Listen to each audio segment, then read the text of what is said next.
Okay, so this one is on writing linear expressions from a context. And what this means is just we're going to take a real world situation and we're going to use math to represent it. We're going to write an expression that will help us understand this situation. It's about a cell phone plan, which is something that we all use.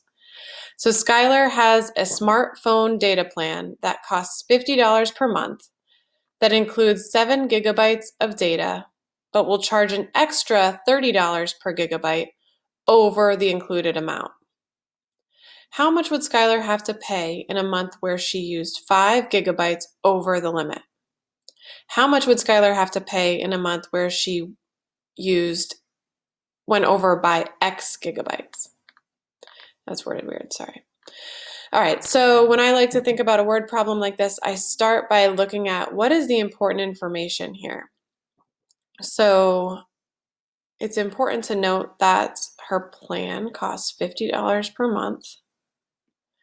It's important to know that what her plan includes for her own knowledge, but we actually aren't thinking about how much data she is using. We're thinking about how much she's going to pay, and that's based on how much she goes over that included amount. So that 7 gigabytes is just there to trick us, okay? We do need to know how much she is charged for over the included amount. So she's charged an extra $30 per gigabyte over that included amount, okay? And then our first question here is asking us how much will she pay in a month where she used 5 gigabytes over that limit. Okay. So let's think about it. If she went over the limit by 5 gigabytes, how much does she have to pay for those 5 gigabytes?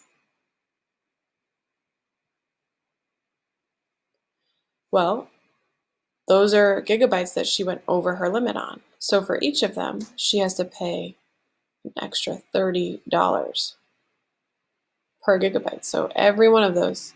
So 30 times those 5 gigabytes, because it would be $30 for the first gigabyte, $30 for the second, $30 for the third, $30 for the fourth, $30 for the fifth.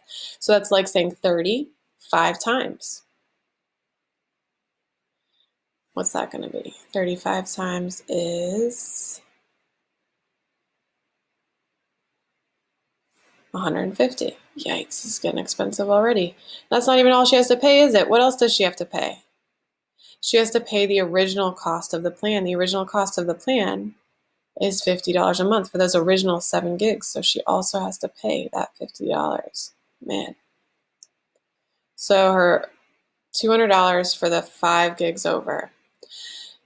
Now the next question is asking us, how much would she pay in a month where she went over by X gigabytes? Because we don't know. Next month she might go over by 1 gigabyte. She might go over by 2 gigabytes. She might go over by 3 gigabytes. So we need to be able to use math, use an expression every time, no matter how many she goes over. So what did we do with the 5 gigabytes? When we knew it was 5 gigabytes over, we took that number over and we multiplied it by $30 for each gigabyte. So whatever the number she is that she goes over, you're going to multiply that by 30, because every one she goes over, you're going to pay $30. So 30 times however many gigabytes that is. And then don't forget what our next step was we had to add the original plan. So we had to add $50 to whatever that was. So if we want to know how much she's going to pay for her cell phone plan, she's going to multiply however many gigabytes she goes over her plan by 30, and then add the original cost of her plan. See? Oh, they don't want us to use dollar signs. See, it's good to use the hints. Let's see.